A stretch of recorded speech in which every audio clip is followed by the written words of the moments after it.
Ever wondered what would have happened if Luffy lost the battle at Dressrosa? Doflamingo's W would mean a lot of trouble for the Straw Hats. The new world is dangerous, and without their captain, they don't stand a chance of surviving. Let's dive in. If Doflamingo killed Luffy in Dressrosa, a few things would change in the story as we know it. Half the crew, Law, Kinemon, and the citizens of Dressrosa would be gone. Remember, the other half were in Zou when Luffy got into it with Doffy. Doflamingo is a formidable opponent, and at the time was one of the 7 warlords of the sea. If Luffy died at Dressrosa, no one would be able to stop Doflamingo from closing the birdcage and killing everyone inside. Well, we know that's not entirely true since Fujitora was also on the island at the time and could have sent a few meteors to break the cage, but that would kill people too. But it's the thought that counts. If Doflamingo took out Luffy, the remaining Straw Hats would most likely lose their will to fight since their captain was the reason for their high morale. With him being gone, Momo would remain a scaredy cat, Sanji wouldn't have someone to cook for, and Caesar would continue to be a headache. If Luffy, Kinemon, and the others die in Dressrosa, it would definitely mess with what goes down in Wano. Luffy had a huge impact on the important decisions Momonosuke made in Wano. Without Luffy's motivation, Momonosuke would lose most of his burning desire to save his home country. Losing Kinemon would make things even harder for Momonosuke. Kinemon acted like a father and a guardian to Momo, and his death in Dressrosa would lead to the soon-to-be shogun feeling lonely and depressed. Things would be tough, especially since Momo was initially scared to face Kaido. Any hope of liberating Wano would be gone. Kaido would be free to run the country as he pleases. Orochi would keep being wicked and a pervert. Oden's goal of having the land of Wano open to the rest of the world would never come to fruition. After that, everything will go according to the story. Sanji will go to Whole Cake Island from Zou, and the remaining Straw Hats will not go after him. Since Luffy is dead and there's no one to convince them otherwise, the crew and Momo would not be so eager to take on an emperor of the sea. When Sanji arrives at the island, he meets his family, but also meets Pudding and falls in love with her. But here is the twist. Soon after that, Sanji and the Vince Smoke family are all assassinated. Big Mom and her children will steal the rights to Germa 66 military power and use it in their quest to find the One Piece. Luffy's death would also mean that Jinbei remains a slave in Big Mom's crew and Pedro from the Mink tribe is still alive. Soon after that, the rest of the crew, with Momo, would die in Zou. Now before you ask who is strong enough to wipe them all out, give me a second to explain. Jack the Draw is one of the beast pirates alongside the likes of King and Queen. He is violent and short-tempered and is not afraid to clear an entire city if he feels like it.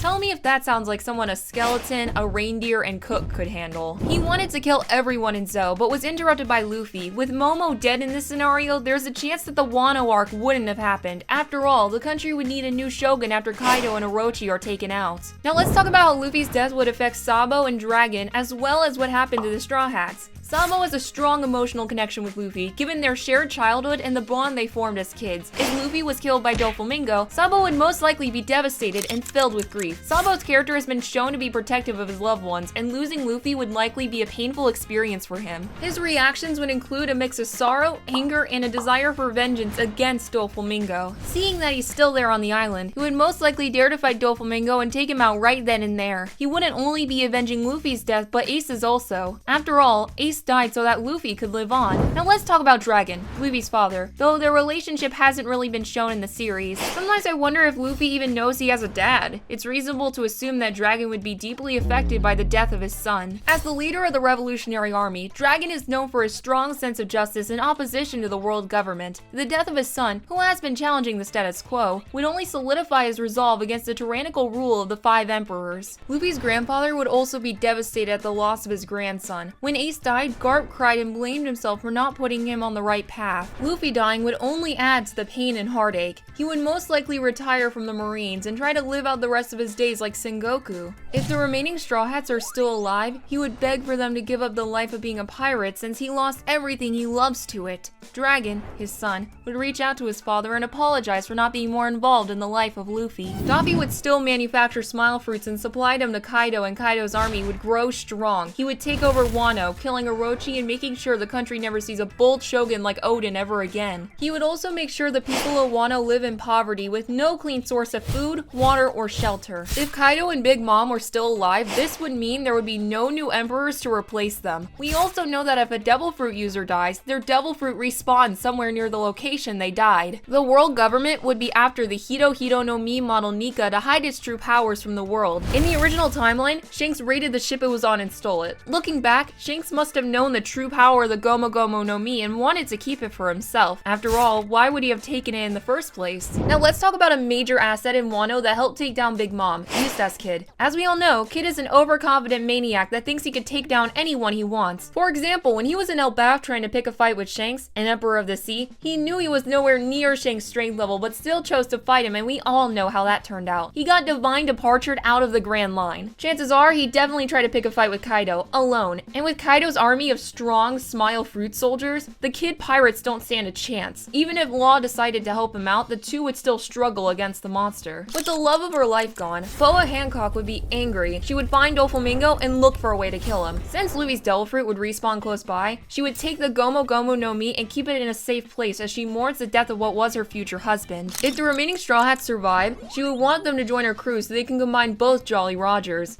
Nami would not be so interested in being part of an all-girls crew, but Sanji and Brook would jump at the opportunity. Let's jump to the manga now and land on the Egghead arc. If Luffy's dead, no one will be able to save Vegapunk. He will be killed by Rob Lucy, and if that happens, we wouldn't be able to find out about the true powers of Kizaru and Saturn. For example, we wouldn't know how Kizaru was able to make clones of himself in the battle against Luffy, or how Saturn uses his ability to transform into a spider-like creature that blows up people's heads who stare at him for too long. Disclaimer, we still don't know the true powers of any of the five elders, so don't quote me on this. Moving on. With the Hito Hito no Mi being released after the death of Luffy, the world government would want to get their hands on it as soon as possible. This would mean all five elders would agree for Akainu to send a battalion to Dressrosa in order to retrieve the Devil Fruit. If Doflamingo were to resist and refuse to release his birdcage, the world government would have Akainu order a buster call to erase Doffy along with Dressrosa. They would do this in hopes of minimizing the likelihood of anyone else finding the fruit. With the Hito Hito no Mi now in their possession, the five elders would rest peacefully knowing that the return of Joy Boy is nothing but a hoax, and the mysteries, the 100-year void, will never be revealed. Let's talk about who the next king of pirates will be.